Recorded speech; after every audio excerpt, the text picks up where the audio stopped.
नमस्कार दोस्तों, स्वागत है आप सभी का एक बार पुनः द काउंसिल आईएएस की ऑनलाइन प्लेटफॉर्म पर। और करंट अफेयर की लगातार आपके साथ क्लासें लेके आ रहा हूं मैं। मोस्ट इम्पॉर्टेंट क्वेश्चन जो चल रहे हैं एमआईक्यू का, तो एमआईक्यू का जो सिद्धांत चल रहा है इस समय, मतलब क्वेश्चन जो हमारे लिए चलाए जा रहे हैं उसमें आप देखेंगे, उसमें आपको एमआईक्यू उपलब्ध कराया जा रहा है। और एमआईक्यू में जो है मोस्ट इंपॉर्टेंट क्वेश्चन, ये इसमें हम आपको एमआईक्यू के तहत एमसीक्यू लेकर आए हुए हैं। यानी इसमें 10 क्वेश्चन हम आपके साथ डिस्कस कर रहे हैं जो करंट अफेयर का हाल फिलहाल की घटनाओं पर बेसिस हैं। इससे पहले आपको अगर देखे होंगे तो 4 तारीख तक मैंने आपके लिए आरओ स्पेशल के लिए लेके आया था वीडियो, और उसमें 5 क्वेश्चन हाल फिलहाल की घटनाएं थी और उसके जो आगे था वो वन लाइनर था। लेकिन एक बार पुनः हम आ गए हैं 10 क्वेश्चन का जो हाल फिलहाल की घटनाओं पर बेस्ड है। तो फटाफट आप लोग जुड़ जाएं और वीडियो को अन्य लोगों को भी शेयर कर दें, अपने मित्रों को। यह यूपीएससी, यूपी पीसीएस और अदर स्टेट पीसीएस के साथ साथ अन्य प्रतियोगी परीक्षाओं के लिए भी इम्पोर्टेंट क्लास है। तो सभी लोगों को जुड़िए इसमें और आप इसका फायदा लीजिए।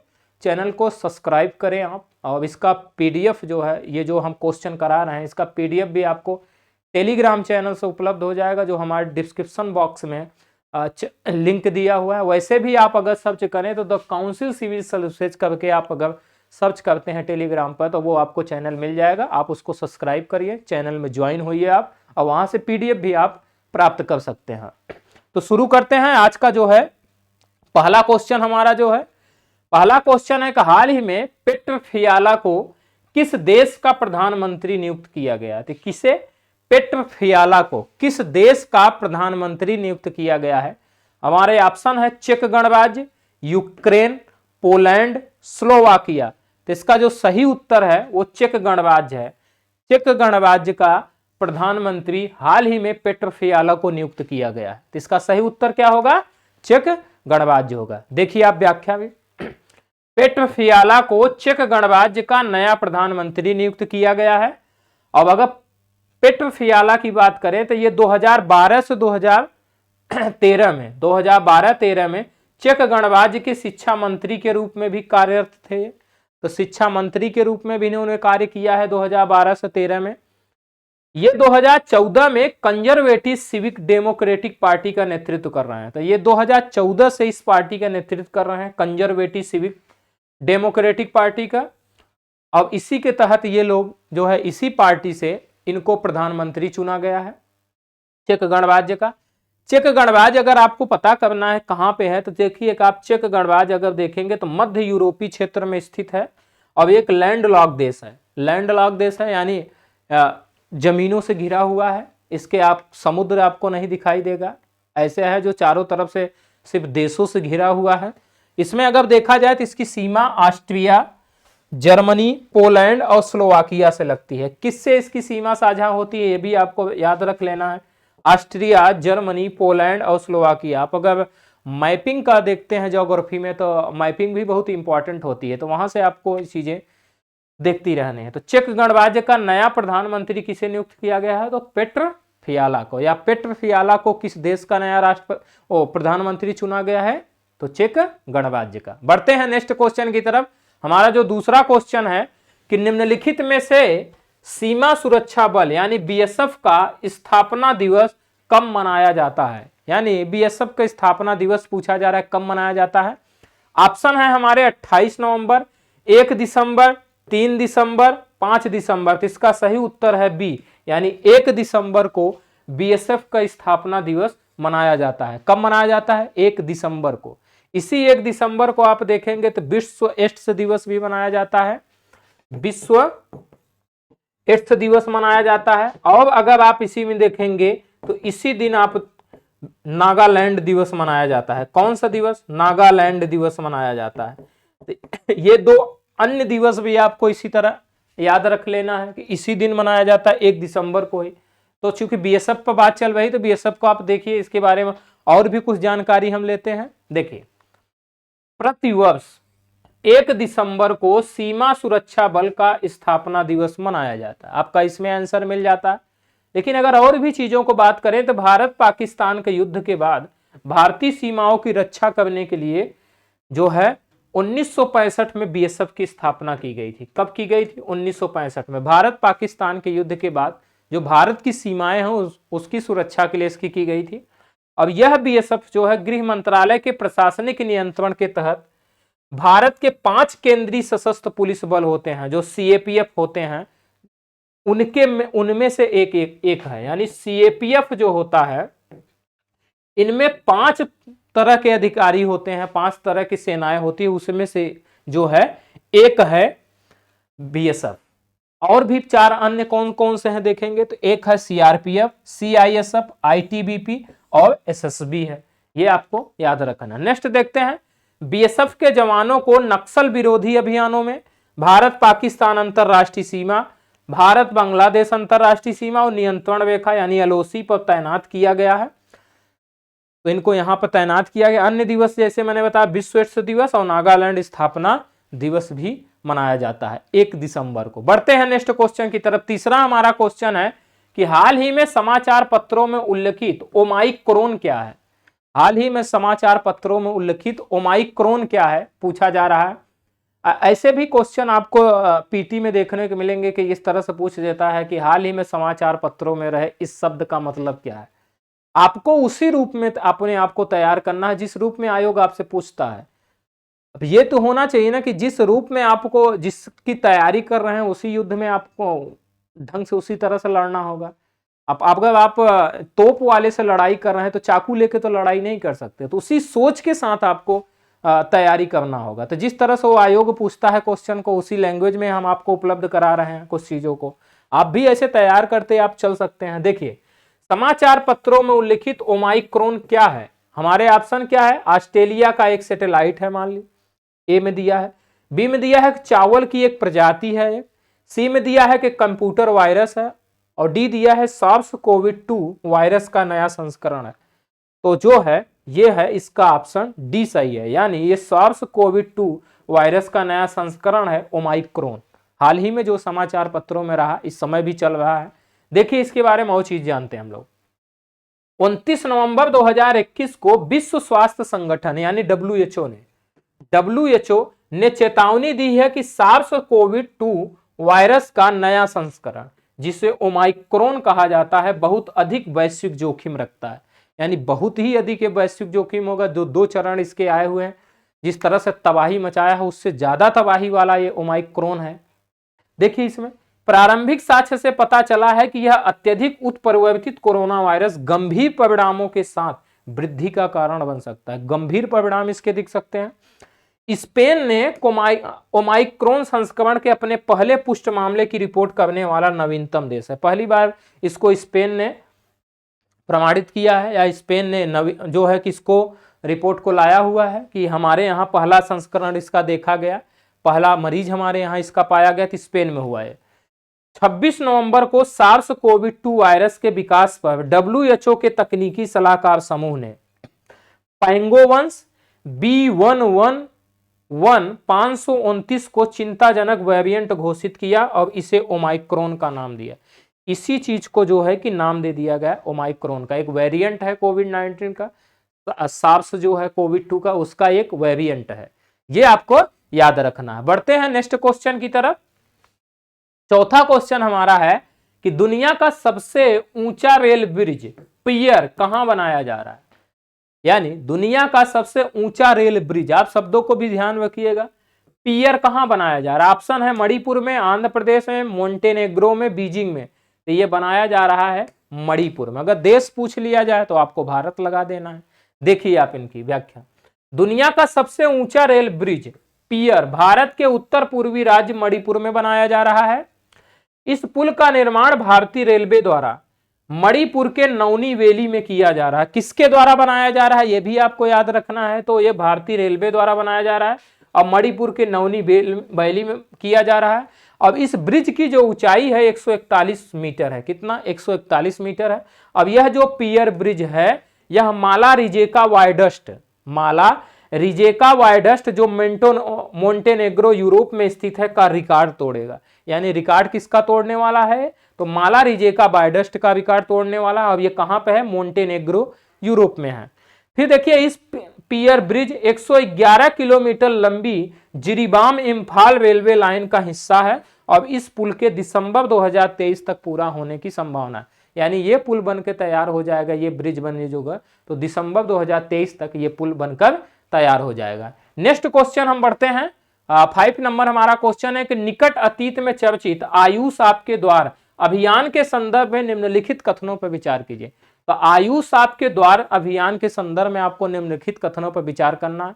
हमारे कथन क्या क्या है? पहला कथन है कि इसे आयुष मंत्रालय द्वारा शुरू किया गया है। दूसरा कथन है कि इसका उद्देश्य 1 वर्ष में 75 लाख घरों में औषधीय पौधों को वितरित करना है। 2 कथन दिए गए हैं। पूछा जा रहा है उपर्युक्त में से कौन सा या से कथन असत्य है। ध्यान रखना, इसमें असत्य कथन पूछा जा रहा है। हमारे ऑप्शन है केवल 1, केवल 2, 1 और 2 दोनों, न तो 1 और न ही 2। तो ये जो आयुष आपके द्वार अभियान है इसको आयुष मंत्रालय द्वारा शुरू किया गया और इसका उद्देश्य है कि 75 लाख घरों में औषधि पौधों को वितरित करना है। इस तरह से हमारे दोनों कथन सत्य हैं, लेकिन असत्य कथन पूछा जा रहा है। इस वजह से इसका सही उत्तर होगा क्या? डी, यानी न तो 1 और न ही 2। क्वेश्चन को आप पढ़ते वक्त बड़े ही ध्यान से पढ़ना है कि क्या पूछा जा रहा है, ये आपको याद रख लेना है। नेक्स्ट बढ़ते हैं। देखिए इसकी व्याख्या में आप, आयुष मंत्रालय ने आजादी का अमृत महोत्सव समारोह के एक हिस्से के रूप में 45 से अधिक स्थानों पर, कितने से 45 से अधिक स्थानों पर आयुष आपके द्वार नामक एक अभियान शुरू किया गया है और इसका उद्देश्य 1 वर्ष में 75 लाख घरों में औषधि पौधों को वितरित करना है। इस अभियान के तहत 1 वर्ष में 75,000 हेक्टेयर में औषधि पौधों की खेती करने का प्रस्ताव भी है। ये आपको देखते रहना है। नेक्स्ट बढ़ते हैं। 6ठा नंबर क्वेश्चन है कि हाल ही में किस राज्य ने भारत का पहला डुगुंग संरक्षण रिजर्व स्थापित करने की घोषणा की है? हाल ही में किस राज्य ने भारत का पहला डुगुंग संरक्षण रिजर्व स्थापित करने की घोषणा की है? पहले की बात चल रही है। फर्स्ट, लास्ट एंड इंपॉर्टेंट, यहीं से क्वेश्चन आते हैं, आपको तो ध्यान देना है इन चीजों पर। हमारे ऑप्शन है केरल, तमिलनाडु, मेघालय, गुजरात। तो इसका सही उत्तर जो है वो है तमिलनाडु। यानी तमिलनाडु ने हाल ही में भारत का पहला डुगुंग संरक्षण रिजर्व स्थापित करने की घोषणा की है। देखिए व्याख्या आप, तमिलनाडु राज्य सरकार ने पाक खाड़ी के उत्तरी भाग में भारत का पहला डुगुंग संरक्षण रिजर्व स्थापित करने की घोषणा की है। कहां पे किया है? तो पाक खाड़ी के उत्तरी भाग में किया जाएगा तमिलनाडु सरकार द्वारा। और डुगुंग को कहा जाए तो ये आमतौर पर समुद्री गाय के रूप में जाना जाता है। डुगुंग को आमतौर पर समुद्री गाय के रूप में जाना जाता है और डुगुंग एक शाकाहारी स्तनपायी है, शाकाहारी है और यह 3 मीटर लंबे और 300 किग्रा वजनी हो सकते हैं। 3 मीटर लंबा होता है, लेकिन किलोग्राम कितना होता है? 300 किलोग्राम वजन में इसका होता है। फिर देखिए ये समुद्री घास को चरते हैं और सांस लेने के लिए सतह पर आते हैं, शाकाहारी इसमें भी दिख रहे हैं आपको। डुगोंग को आईयूसीएन रेड लिस्ट में ऑफ थ्रेटेस्ट स्पीशीज के रूप में सूचीबद्ध किया गया, आईयूसीएन के इस लिस्ट में शामिल किया गया। बढ़ते हैं नेक्स्ट क्वेश्चन की तरफ। हमारा 7वां क्वेश्चन है कि हाल ही में किस राज्य में भारतीय सेना का पहला सोलर प्लांट शुरू किया गया है? भारतीय सेना का पहला सोलर प्लांट शुरू किया गया किस राज्य में? ऑप्शन हमारे हैं कर्नाटक, महाराष्ट्र, सिक्किम, अरुणाचल प्रदेश। तो भारतीय सेना का पहला सोलर प्लांट जो शुरू किया गया है वो सिक्किम में किया गया। कहां पे? सिक्किम में। तो इसका सही उत्तर क्या होगा? सी होगा, यानी सिक्किम सही उत्तर है। देखिए इसमें आप, भारतीय सेना ने उत्तर सिक्किम में पहला green solar energy harnessing plant शुरू किया है। पहला green solar energy harnessing plant शुरू किया है और यह प्लांट जो है वैनेडियन आधारित बैटरी तकनीक पर आधारित है। किस पे? वैनेडियन आधारित बैटरी तकनीक का उपयोग करता है यह प्लांट। और फिर देखेंगे वैनेडियन की अगर बात की जाए तो वैनेडियन की जो खोज हुई थी भारत में सर्वप्रथम जनवरी 2021 में अरुणाचल प्रदेश में की गई थी। तो इसकी खोज सर्वप्रथम कहां हुई, कब हुई, ये याद रखना। वैनेडियन की खोज भारत में सर्वप्रथम जनवरी 2021 में अरुणाचल प्रदेश द्वारा की गई और इसी वैनेडियम का उपयोग जो है इस प्लांट में किया जाएगा, green solar energy harnessing plant में किया जाएगा, जो सिक्किम राज्य द्वारा इसको बनाया गया। देखिए आप, ग्रीन अभियान के तहत भारतीय सेना द्वारा स्थापित 2 मेगावाट क्षमता वाला पहला solar plant Kapurthala military station में शुरू किया गया। तो ये सिक्किम में शुरू किया गया है, भारतीय सेना द्वारा इसकी शुरुआत की गई है। बढ़ते हैं नेक्स्ट क्वेश्चन की तरफ। हमारा 8वां क्वेश्चन है कि हाल ही में जारी वर्ल्ड प्रेस फ्रीडम इंडेक्स 2021 के संदर्भ में कौन सा कथन सत्य है? सत्य पूछा जा रहा है इसमें कथन। वर्ल्ड प्रेस फ्रीडम इंडेक्स 2021 के संदर्भ में हमारे कथन क्या क्या है? इसे रिपोर्टर्स विदाउट बॉर्डर्स द्वारा जारी किया गया, पहला कथन। दूसरा कथन है कि सूचकांक में भारत 142वें स्थान पर है। तीसरा कथन है कि सूचकांक में नॉर्वे शीर्ष स्थान पर। इसमें सत्य कथन पूछा जा रहा है। ऑप्शन है केवल 1 और 2, केवल 1 और 3, केवल 2 और 3 या उपर्युक्त सभी।